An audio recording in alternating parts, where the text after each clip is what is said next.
अस्सलाम वालेकुम स्टूडेंट्स, कैसे हैं आप सब। मेरा नाम है बिस्मा असगर और आप और मैं मिलकर पढ़ रहे थे कि टेस्ट कौन से होते हैं फंक्शनल ग्रुप को टेस्ट करने के लिए या देखने के लिए कि हमारे पास कंपाउंड में कौन सा फंक्शनल ग्रुप प्रेजेंट है। अभी तक हमने अनसैचुरेशन वाले टेस्ट की बात की और थोड़ा सा एल्कोहल्स को टच किया था। आज हम एल्कोहल के टेस्ट की दोबारा बात करेंगे, मजीद इसको डिस्कस करेंगे, कार्बोक्सिलिक एसिड के टेस्ट भी देखेंगे और एस्टर्स के भी। तो आए चलते हैं लेक्चर की तरफ। तो स्टूडेंट्स, हम पढ़ रहे थे कि हमारे पास अगर फंक्शनल ग्रुप्स प्रेजेंट है ऑर्गेनिक कंपाउंड में और हमें नहीं पता कि कौन सा फंक्शनल ग्रुप है, तो हम टेस्ट कैसे परफॉर्म कर सकते हैं। उसके लिए मैंने आपको अनसैचुरेशन के टेस्ट बताए थे और साथ ही साथ मैंने आपको बताया था जब हम अल्कोहल की बात कर रहे थे कि सबसे बेसिक चीज़ ये है अल्कोहल को डिटेक्ट करने के लिए कि उसमें एस्टर फॉर्मेशन हो जाएगी। एस्टर फॉर्मेशन क्या होता है उसके बारे में हम मजीद भी पढ़ेंगे, लेकिन आप सबने याद रखना है कि जब भी एक अल्कोहल कार्बोक्सिलिक एसिड के साथ रिएक्ट करेगा ना, तो जो रिजल्ट में कंपाउंड बनेगा वो होगा एस्टर एंड वाटर। ठीक है, इस रिएक्शन की हम डिटेल में भी जाएंगे, लेकिन अभी हम ये बात कर लेते हैं कि अगर हमारे पास कोई ऑर्गेनिक कंपाउंड है गिवन है और हमें नहीं पता कि उसके अंदर कौन सा फंक्शनल ग्रुप है, तो हमने कौन कौन से टेस्ट परफॉर्म करने हैं और कैसे करने हैं। अब मान लेते हैं कि हम ये समझ रहे हैं कि जो ऑर्गेनिक कंपाउंड गिवन है उसके अंदर अल्कोहल पड़ा हुआ है, ठीक है, उसके अंदर हाइड्रोक्सिल ग्रुप अटैच है। तो अब जो टेस्ट परफॉर्म करेंगे सबसे पहला हमारे पास है sodium metal test. Sodium metal test बड़ा इंपॉर्टेंट है क्योंकि जहाँ भी आपने मेटल के साथ रिएक्शंस पढ़े हैं, चाहे वो एसिड्स के रिएक्शन हो या कोई भी रिएक्शन हो मेटल्स के साथ, तो आपने एक चीज़ बड़ी कॉमन देखी है कि हाइड्रोजन गैस इवॉल्व होती है। तो देख रहे हैं आप कि हम यहाँ पे उन चीज़ों के साथ इसको रिलेट कर रहे हैं जो हमने ऑलरेडी पढ़ी हुई हैं।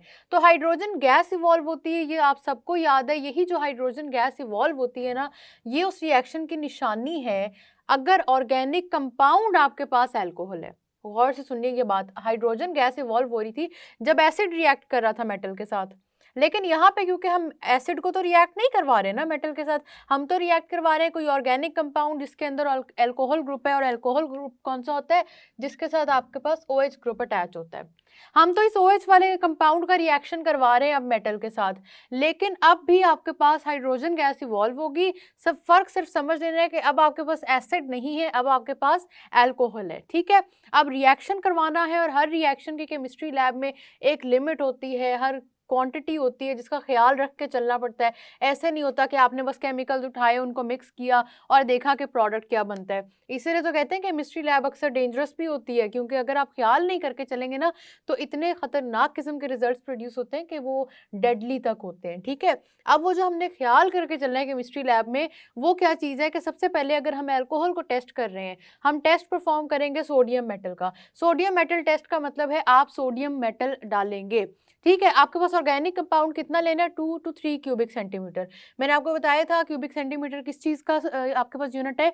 वॉल्यूम का। ठीक है, क्योंकि आप मेजर करके पिपेट में, ब्यूरेट में, किसी भी चीज़ में मेजर करके हमेशा ऑर्गेनिक कंपाउंड लेंगे। तो आपने जब उसको मेजर करना है ना, तो उसका मेजरमेंट आपके पास आनी चाहिए 2 to 3 क्यूबिक सेंटीमीटर। नोटिस किया होगा आपने, अभी तक हमारे पास कोई भी टेस्ट ऐसा नहीं है जिसमें हमने कोई बहुत ज़्यादा क्वांटिटी ली हो। हमारे पास क्वांटिटीज इसी रेंज में आती हैं हमेशा। ठीक है, आपने लेना है 2 to 3 cubic centimetre of organic compound और आपने लेना है ड्राई टेस्ट ट्यूब में। ड्राई टेस्ट ट्यूब लेनी है। ड्राई टेस्ट ट्यूब का मतलब ये अक्सर क्या होता है कि अगर आपकी टेस्ट ट्यूब के अंदर ऑलरेडी आप होता है ना कि केमिस्ट्री लैब में पिछले रिएक्शंस परफॉर्म हो गए, टेस्ट ट्यूब्स को फिर वॉश किया जाता है, वॉश करके रखा जाता है।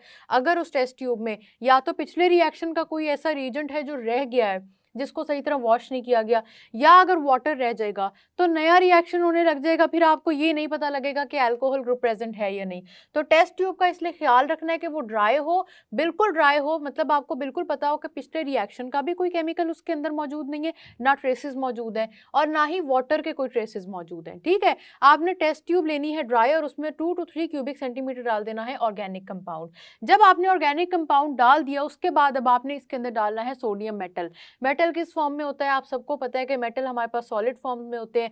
सोडियम मेटल का थोड़ा सा चंक लेना है, कहीं पे भी आपके पास उधर पड़ा होगा केमिस्ट्री लैब में, उसको डाल दें। अब यही ऑर्गेनिक कंपाउंड आपका सोडियम मेटल के साथ करेगा रिएक्ट।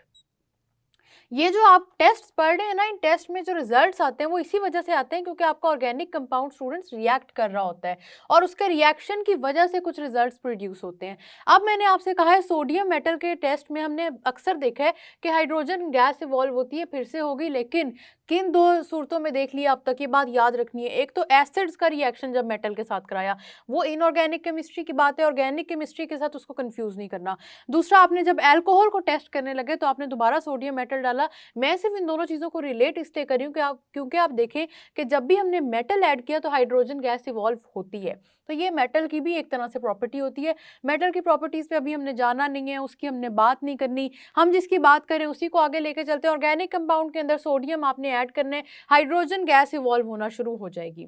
हाइड्रोजन गैस इवॉल्व होगी, आपके रिएक्शन मिक्सचर से निकलेगी, पता लग जाएगा कि हाइड्रोजन गैस इवॉल्व हो रही है। यही हाइड्रोजन गैस जो इवॉल्व हो रही है, मैं आपको जब एनिमेशन में दिखाऊंगी ना तब आपको पता लगेगा, लेकिन अभी के लिए आप इतना समझ लें कि यही हाइड्रोजन गैस आपकी निशानी है कि आपके पास जो ऑर्गेनिक कंपाउंड मौजूद है वो कोई ना कोई अल्कोहल है। ये बात समझ में आ रही है कि आपके पास किस तरह पता लगा सोडियम मेटल टेस्ट में कि आपके पास यहाँ पे हाइड्रोजन गैस इवॉल्व हुई है। अब यहाँ पे मेजरमेंट्स बहुत इंपॉर्टेंट है, एमसीक्यूज में पूछी जाती हैं, ऐसी चीज़ें तो लाजमी स्टूडेंट्स एमसीक्यूज में पूछी जाती हैं जिसमें कोई ना कोई न्यूमेरिकल वैल्यू हो या कोई छोटी छोटी चीज़ें हों जिनको हम अक्सर मुश्किल समझ के इग्नोर कर देते हैं, लेकिन हमने इग्नोर नहीं करना, बड़े गौर से और बड़े ही एहतियात से उसको लेके चलना है। ठीक है, एक टेस्ट हो गया आपका अल्कोहल का sodium metal test, sodium add किया था, आपको पता लग गया कि यहाँ पे किस तरह से आपके पास अल्कोहल प्रेजेंट है क्योंकि हाइड्रोजन गैस इवॉल्व हो गई।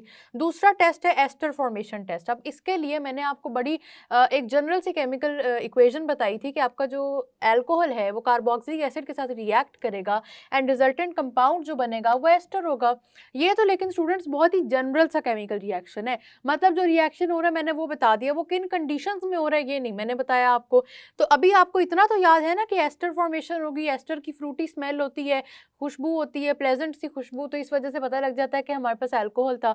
तो अब हमने क्या करना है कि यहाँ पे उसको परफॉर्म कैसे करना है ना लेबोरेटरी में, वो बात गौर से सुने। 1 cubic centimetre of organic compound ले लेना है और साथ ही 1 cubic centimetre of acetic acid ले लेना है। एसिटिक एसिड में देख लें COOH अटैच है और COOH हमारे पास कार्बोक्सिलिक एसिड का फंक्शनल ग्रुप है। ठीक है, कार्बोक्सिलिक एसिड का फंक्शनल ग्रुप है COOH और साथ ही आपने जो ऑर्गेनिक कंपाउंड लिया वो अल्कोहल ले लिया। अननोन भी हो सकता है, लेकिन अगर वो अननोन है तो आपको कैसे पता चलेगा कि वो अल्कोहल है, कि आपके पास फ्रूटी स्मेल का एस्टर बन जाएगा।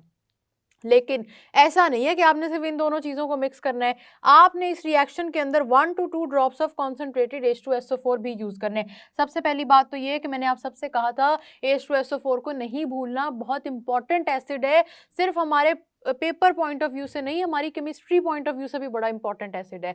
यहाँ पे अब H2SO4 क्यों ऐड हो रहा है, क्योंकि कुछ कंडीशंस होती हैं जिन कंडीशंस पे आपके ऑर्गेनिक रिएक्शंस होते हैं। हो सकता है कि ये दो आपका जो एसिड है कार्बोक्सिलिक एसिड अल्कोहल के साथ रिएक्ट ही करता हो तब जब आप उसको कोई ना कोई ऐसी कंडीशन दे रहे हैं, तो हो सकता है यहाँ पे आपका sulphuric acid as a catalyst act कर रहा हो। ठीक है, बात समझ में आ रही है कि आपके पास रिएक्शन कंटिन्यू, ऑर्गेनिक रिएक्शंस जो होते हैं ना हमेशा उनमें हमने पढ़ा था रेट ऑफ रिएक्शन स्लो होता है और उनको फास्ट करने के लिए कोई ना कोई एक्स्ट्रा चीज़ ऐड करनी पड़ती है। वो कोई कैटलिस्ट हो सकता है, टेम्परेचर का हो सकता है कि आपने टेम्परेचर बढ़ा दिया या कम कर दिया, साथ ही साथ प्रेशर का भी इन्वॉल्वमेंट होती है। तो याद रख लेना है कि आपने जो एसिड्स हैं वो तो सेम क्वांटिटी में ले लिए, 1 क्यूबिक सेंटीमीटर और 1 क्यूबिक सेंटीमीटर अल्कोहल, दोनों चीज़ें सेम क्वांटिटी में। साथ ही साथ कॉन्सेंट्रेटेड H2SO4 लेना है, उसको कर देना है आपने उसके अंदर मिक्स और आपके पास एस्टर बन जाएगा। कैसे पता लगेगा? फ्रूटी स्मेल से पता लग जाएगा। आप में से कुछ स्टूडेंट्स के माइंड में आएगा कि हो सकता है कि यहाँ पे हमारे पास यही वाला कंपाउंड ऑर्गेनिक ना हो सकता है फ्रूटी स्मेल ना एवेपोरेट हो, तो कैसे पता चलेगा? देखें होता क्या है, अभी तो आपकी रिएक्शंस पढ़ रहे हैं ना, ऐसा तो नहीं होगा कि अभी मैं आपको या आपके कोई भी टीचर आपको ले जाएगा केमिस्ट्री लैब में और आपसे कहा जाएगा कि जी आपने तो खुद ही ऑर्गेनिक कंपाउंड उठाना है और खुद ही रिएक्शन शुरू कर देना है। ऐसे नहीं होता। अभी आपको सिर्फ ये बताया जा रहा है, आपको जो ऑर्गेनिक कंपाउंड लेबोरेटरी में प्रोवाइड किया जाएगा ना फर्स्ट डे, वो आपको पता होगा कौन सा है। तो आपको रिजल्ट्स इसलिए बताए जा रहे हैं स्टूडेंट्स कि अगर आपने अल्कोहल यूज़ किया होगा तो आपको पता लग जाएगा कि हाइड्रोजन गैस इवॉल्व हो रही है। पहले हमेशा आप सबको वो रिएक्शंस परफॉर्म करवाए जाते हैं जिसमें ऑर्गेनिक कंपाउंड नोन होता है, मतलब उसका पता होता है। उसके बाद उस स्टेज पे पहुंचा जाता है जहां पे उनका पता नहीं होता और फिर आपसे कहा जाता है कि डिटेक्ट करें। जैसे कि अक्सर हमारे पास प्रैक्टिकल एग्जाम्स में ये होता है। तो डिटेक्ट करने का जो तरीका है वो मैंने आपको बता दिया है। सबसे पहले जब आप इनको परफॉर्म करेंगे आपके पास ऑर्गेनिक कंपाउंड हमेशा नॉन होगा।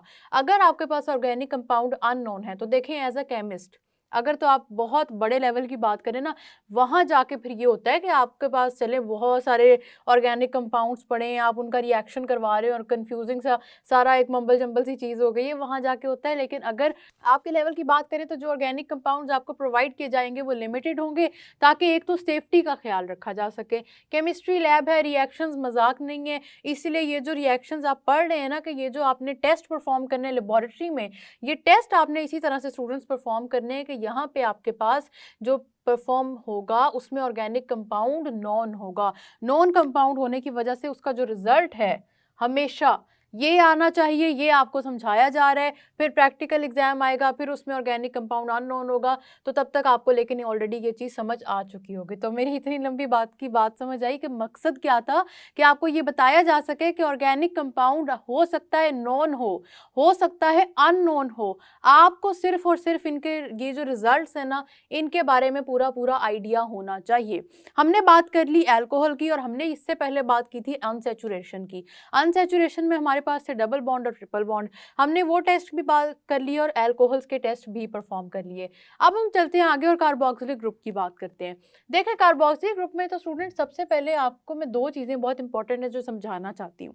अगर आप कार्बोक्सिलिक ग्रुप की बात करें, पहला तो मुझे बताएं कि क्या कार्बोक्सिलिक ग्रुप के लिए आपका एस्टर फॉर्मेशन का टेस्ट यूज नहीं हो सकता? क्यों हम यही टेस्ट यूज करेंगे, उसकी वजह क्या है कि देखें, आपके एस्टर फॉर्मेशन में अल्कोहल के साथ जो दूसरी चीज चाहिए वो है कार्बोक्सिलिक एसिड। ठीक है, कार्बोक्सिलिक एसिड आपको चाहिए, ये है आपकी दूसरी कंडीशन। अब हम इस टेस्ट को किस तरह परफॉर्म कर सकते हैं कार्बोक्सिलिक एसिड के लिए, कि हम यहाँ पे क्या करेंगे, ऑर्गेनिक कंपाउंड कंसिडर कर लेंगे एसिड को, और जो नॉन है जिसका पता है यहाँ पे कोई भी अल्कोहल ले लेंगे। तो अल्कोहल का जब रिएक्शन आप करवाएंगे तो पहला टेस्ट तो स्टूडेंट आप यही समझे कि रिपीट हो जाएगा, क्योंकि अल्कोहल और कार्बोक्सिलिक एसिड दोनों में निशानी ये है कि अगर एस्टर बन रहा है ना, तो एस्टर फॉर्मेशन पे फ्रूटी स्मेल इवेलुएट करेगी, और उस स्मेल की वजह से आपको पता लग जाए, बड़ी खूबसूरत सी स्मेल होती है जिससे पता लग जाता है कि यहाँ पे ऑर्गेनिक कंपाउंड जो है ना रिएक्टेंट साइड पे, वो या तो अल्कोहल्स हैं या वो कार्बोक्सिलिक एसिड्स हैं। ठीक है, दूसरी बात मैं आपको ये करना चाहती हूँ कि मैंने आपसे कहा था कार्बोक्सिलिक ग्रुप वाले जितने फंक्शनल ग्रुप, जितने ऑर्गेनिक कंपाउंड्स में मौजूद हैं, ये सारे के सारे एसिड्स होते हैं। एसिड की क्या निशानी है, कुछ हमने ये ऑलरेडी पढ़ ली है, आप सबको पता है एसिड की क्या निशानी। तो ये जो पहला टेस्ट लिखा हुआ है लिटमस टेस्ट, ये तो फिर इसका मतलब आप सबको पता है। अब खुद से रिवाइज करें कि लिटमस अगर ब्लू कलर का है तो एसिड उसका कलर चेंज करके क्या करेगी, रेड कर देगी, हम सबको पता है। तो ये वाला जो हमें रिजल्ट आ रहा है ना हमारे पास, ये तो चले हम सबको ऑलरेडी पता है। क्यों? क्योंकि कार्बोक्सिलिक ग्रुप, फंक्शनल ग्रुप जिधर भी प्रेजेंट होगा वो कंपाउंड एसिडिक होगा। ये बात समझ आ रही है, आप सबने याद रखनी है। कार्बोक्सिलिक ग्रुप जो होता है ये एसिडिक कैरेक्टरिस्टिक्स दे देता है अपने कंपाउंड्स को। ये फंक्शनल ग्रुप कुछ है ही ऐसा, ठीक है, ये अपने कंपाउंड्स को क्योंकि एसिडिक प्रॉपर्टीज दे देता है, तो हम इस पे लिटमस टेस्ट परफॉर्म करते हैं, और लिटमस टेस्ट परफॉर्म करके लिटमस का कलर ब्लू से हो जाता है रेड। लेकिन क्योंकि वो टेस्ट इतना आसान वो भी नहीं है, इतना मजाक वो भी नहीं है, परफॉर्म कैसे करना है उसके प्रोसीजर को देख लें। आपने ऑर्गेनिक कंपाउंड का पिंच लेना है, पिंच का मतलब है हल्का सा, थोड़ा सा आपने बस उसको चुटकी भर उठाया और लिया, साथ आपने उसको वाटर में मिक्स कर देना है। वाटर भी ज़्यादा क्वांटिटी में ना हो, जाहिर सी बात है। अब ये तो नहीं हो सकता कि आप 1 गैलन पानी ले लें और उसके अंदर अपना pinch of organic compound mix करें। बस इतना सा लें कि आप उसको जब टेस्ट करें ना तो आपको सही तरह से कलर चेंज वगैरह वगैरह सब नज़र आ जाए। ठीक है, आपने पिंच ऑफ ऑर्गेनिक कंपाउंड लिया and you mixed it with water. Now what you will do next is that you are going to add the blue litmus solution to it। देखें, आप ब्लू लिटमस पेपर भी add कर सकते हैं test करने के लिए। हम तो देखें लिटमस की जब बात करते हैं तो लिटमस हमारे पास पेपर भी हो सकता है, सॉल्यूशन भी हो सकता है। अगर तो वो सॉल्यूशन है तो इसका मतलब है कि आप थोड़ा सा उसका पिंच ऐड करेंगे, मतलब 1-2 ड्रॉप्स ऐड कर देंगे, और अगर आपके पास पेपर मौजूद है तो पेपर ऐड कर लें। लेकिन हम चलेंगे कुछ बुक के मुताबिक, और हम उन चीज़ों को लेके चलेंगे जो हमने पढ़नी है अकॉर्डिंग टू आवर सिलेबस। तो सिलेबस के मुताबिक आप सबने याद रखना है कि ब्लू लिटमस सॉल्यूशन ऐड करेंगे, लेकिन क्योंकि इसमें आप में से अक्सर स्टूडेंट्स के माइंड में आएगा कि क्या हम लिटमस पेपर ऐड नहीं कर सकते, तो जी स्टूडेंट्स, हम बिल्कुल लिटमस पेपर भी ऐड कर सकते हैं।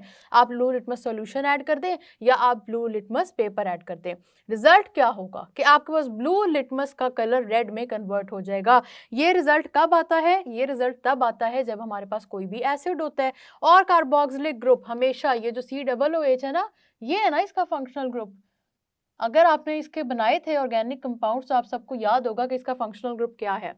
जब भी COOH प्रेजेंट होगा स्टूडेंट्स, आप सबने याद रखना है कि तब हमारे पास एसिडिक कैरेक्टरिस्टिक्स होंगी जो लिटमस से टेस्ट हो जाएंगी। अब आते हैं इसके दूसरे टेस्ट की तरफ। दूसरा टेस्ट है सोडियम बाइकार्बोनेट। मैंने आपको एक चीज और भी बताई थी केमिस्ट्री पॉइंट ऑफ व्यू से कि कार्बोनेट जहां नजर आए, CO3 जिधर नजर आई वहां पे याद रख लें कार्बन डाइऑक्साइड गैस की इन्वॉल्वमेंट ना हो, ये पॉसिबल ही नहीं है। CO3, चले मैं इसको इस तरह कर लेती हूँ, ये CO3 था, एक ऑक्सीजन निकाला, कार्बन डाइऑक्साइड बना दी, ठीक है। जिस तरह हमने याद किया कि मेटल के साथ हाइड्रोजन गैस लिंक्ड है, इसकी प्रॉपर्टी बन गई है, इसी तरह कार्बोनेट के साथ आपने लिंक कर देना है हमेशा कार्बन डाइऑक्साइड गैस को। ये बात समझ में आ रही है? अब हमारे पास क्या होगा, सोडियम बाइकार्बोनेट इसका नाम है। उम्मीद है कि आप सबको इसका नाम याद होगा, क्योंकि हमने जब पिछले चैप्टर में ये रिएक्शंस पढ़े तो हमने इसका नाम सीखा है कि अगर कार्बोनेट के साथ हाइड्रोजन नहीं होगा तो इसका नाम होगा सोडियम कार्बोनेट, अगर हाइड्रोजन होगा तो इसका नाम होगा सोडियम बाइकार्बोनेट। इस बात को सुनकर कंफ्यूज नहीं होना, मैं सिर्फ आपका थोड़ा सा कॉन्सेप्ट रिवाइज करवा रही थी। खैर, सोडियम बाइकार्बोनेट का हमने रिएक्शन करवाना है, और किस तरह से रिएक्शन करवाना है कि हमने 5% सोल्यूशन लेना है सोडियम बाइकार्बोनेट का। ये वाली चीज़ आपको कंफ्यूज कर सकती है कि 5% का क्या मतलब है। 5% का स्टूडेंट्स मतलब ये होता है कि सोडियम बाइकार्बोनेट जो केमिस्ट्री लैब में पढ़ा है ना, वो ऐसे नहीं पढ़ा हुआ कि वो सोल्यूशन बड़ा सा फ्लास्क है और उसके अंदर सोडियम बाइकार्बोनेट है और प्योरली यही केमिकल मौजूद है। होता क्या है कि सोडियम बाइकार्बोनेट या कोई भी और केमिकल जब भी परसेंटेजेस में आपको लिखा नजर आएगा ना, तो ये बात आपने समझ लेनी है कि वो सोल्यूशन की फॉर्म में प्रेजेंट होते हैं, मतलब वो वाटर के अंदर मिक्स होकर प्रेजेंट होते हैं। तो वाटर के अंदर मिक्स होकर आपके पास हो सकता है 5% सोडियम बाइकार्बोनेट पड़ा हो सकता है 6% पड़ा हो, 7% पड़ा हो। तो इस तरह से डिफरेंट क्योंकि मिक्सचर्स बन जाते हैं, डिफरेंट तरह से मिक्सचर बनते हैं, तो आपके पास केमिस्ट्री लैब में जो ये सोल्यूशंस पड़े होते हैं ना, इनके ऊपर लिखा होता है कि उसमें कितने % वो चीज़ मौजूद है। 5% सोल्यूशन जिस फ्लास्क के ऊपर लिखा हो कि इसके अंदर 5% सोडियम बाइकार्बोनेट सोल्यूशन है, वो वाला लेना है। आपने 6, 7, 8, 9, 10 की तरफ नहीं जाना, ठीक है। ये बात समझ में आ गई। 5% सोडियम बाइकार्बोनेट सोल्यूशन उठाए, साथ 2 क्यूबिक सेंटीमीटर आप ले लें इसका, ठीक है। 5% तो पूरा सोल्यूशन है ना, पूरे फ्लास्क में सोडियम बाइकार्बोनेट का सोल्यूशन डाला हुआ है। ये किस तरह से है मैं आपको समझाने की कोशिश करती हूँ। ये आपके पास लेबोरेटरी में आपका पड़ा है कंटेनर और इसके अंदर है सोडियम बाइकार्बोनेट, ठीक है। सोडियम बाइकार्बोनेट है लेकिन ये वाटर के अंदर मिक्स है, ठीक है। अब ये वाला सोल्यूशन को मैं कहूँगी कि इसके अंदर सोडियम बाइकार्बोनेट की जो परसेंटेज आती है, बड़े सिंपल वर्ड्स में बता रही हूँ, इतना सिंपल नहीं है, इसमें थोड़ी सी टेक्निकलिटी भी इन्वॉल्व है, लेकिन मैं आपको समझाने के लिए ये बहुत सिंपल वर्ड्स में बता रही हूँ कि इसके अंदर वाटर के अंदर ओनली 5% सोडियम बाइकार्बोनेट होगी, इसलिए हमने कहा है कि ये 5% सोल्यूशन है, ठीक है। समझ आ गई? अब वाटर था, उसके अंदर सोडियम बाइकार्बोनेट है और सोडियम बाइकार्बोनेट सिर्फ 5% मौजूद है। इसमें से अब आपने कितना लेना है? आपने लेना है 2 क्यूबिक सेंटीमीटर। अब समझ आया किस तरह लेना है कि 5% तो वो सोल्यूशन है, उस 5% सोल्यूशन का आपने 2 क्यूबिक सेंटीमीटर लेना है। जब आप एनिमेशन में इसको देखेंगे और साथ ही साथ आप केमिस्ट्री लैब में परफॉर्म करेंगे, तब आपको इसकी बहुत अच्छी समझ आ जाएगी। खैर, आपने इसका 2 क्यूबिक सेंटीमीटर सोल्यूशन लेना है और पिंच ऑफ ऑर्गेनिक कंपाउंड ले लेना है। पिंच का मतलब वही चुटकी, ऑर्गेनिक कंपाउंड ले लेना है और रिजल्ट क्या होना चाहिए कि कार्बन डाइऑक्साइड गैस निकलनी चाहिए। लेकिन कार्बन डाइऑक्साइड जब भी इवॉल्व करती है, एक इसकी बड़ी प्यारी निशानी है जो मतलब अपना निशान छोड़ के ये इवॉल्व करती है। इसके होता क्या है, एफर्वेसेंस की एक प्रॉपर्टी है जो कार्बन डाइऑक्साइड फॉलो करती है। एफर्वेसेंस समझाने के लिए मैं चाहती हूँ कि आप ये इमेजिन करें कि आपने पेप्सी की बोतल ली है अभी और अभी आपने उसको खोला है, ठीक है। तो आपने देखा है कि जैसे ही उसको खोलते हैं उसके ऊपर बबल्स बन रही होती हैं, ठीक है, और एक आवाज़ भी आपको आती है। वो क्यों होता है? क्योंकि उस अंदर जो गैस मौजूद है वो एफर्वेसेंस की प्रॉपर्टी शो कर रही है। यही कार्बन डाइऑक्साइड करता है। अगर सॉल्यूशन में बाइकार्बोनेट या कार्बोनेट मौजूद है तो कार्बन डाइऑक्साइड प्रोड्यूस होगा। कार्बोनेट का चले जिक्र नहीं करते, बाइकार्बोनेट मौजूद है तो कार्बन डाइऑक्साइड प्रोड्यूस होगी और कार्बन डाइऑक्साइड के प्रोड्यूस होने से बबल फॉर्म में आ जाएगी। ठीक है, बबल फॉर्म में आ जाएगी, जिस तरह बस आपने वैसे इमेजिन करना जैसे मैंने आपको पेप्सी की एग्जांपल दी है। तो ये आ जाएगी बबल फॉर्म में और बबल फॉर्म में आने के बाद आपको पता लग जाएगा कि यहाँ पे कार्बन डाइऑक्साइड प्रोड्यूस हो गई है। अब आप में से कुछ पूछेंगे कि मिस इसका मतलब ये हुआ कि सोडियम बाइकार्बोनेट जिस भी ऑर्गेनिक कंपाउंड के साथ प्रेजेंट है हम ये समझ लें कि उसमें से कार्बन डाइऑक्साइड गैस निकलेगी। देखें स्टूडेंट्स, आपकी कंडीशंस चेंज हो जाती हैं। सोडियम बाइकार्बोनेट ठीक है कार्बन डाइऑक्साइड निकालती है, मैंने आपको ये जनरल रूल ऑफ थंब बताया है। हो सकता है कुछ कंडीशंस चेंज हो, ऑर्गेनिक कंपाउंड चेंज हो या कुछ और कंडीशन आप चेंज कर दें तो कार्बन डाइऑक्साइड गैस इवॉल्व ना करे। ये चीजें जो मैं आपको बताती हूँ जनरल बातें बताती हूँ और साथ ही साथ इसलिए ताकि आपको ये बात याद रह जाए। तो मेटल के साथ अगर हाइड्रोजन लिंक किया है तो वो भी इसलिए ताकि आपको एसिड्स की प्रॉपर्टीज भी याद रहे, साथ साथ ऑर्गेनिक कंपाउंड्स की भी हो जाए। और सोडियम बाइकार्बोनेट में भी इसी तरह से कंडीशन चेंज करें या सोडियम बाइकार्बोनेट का सोल्यूशन चेंज करें तो और भी ऐसी प्रॉपर्टीज आती हैं कि जो फिर वो नहीं होती। लेकिन अभी क्योंकि हम कार्बोक्सिलिक ग्रुप पढ़े तो हमने ये देखना है कि सिर्फ वो कंडीशंस हमने देखनी है जो कार्बोक्सिलिक ग्रुप को आइडेंटिफाई करने में हेल्प करेंगी। और इसको आइडेंटिफाई करने में जो चीजें हेल्प करती है 2 क्यूबिक सेंटीमीटर और 5% सोडियम बाइकार्बोनेट सोल्यूशन। ये बात समझ में आ गई। अब हम देख लेते हैं आखिरी चीज हमारे पास टेस्ट फॉर एस्टर्स। एस्टर्स में कुछ भी नया नहीं है, इनकी फ्रूटी स्मेल इनकी आइडेंटिफिकेशन फैक्टर है।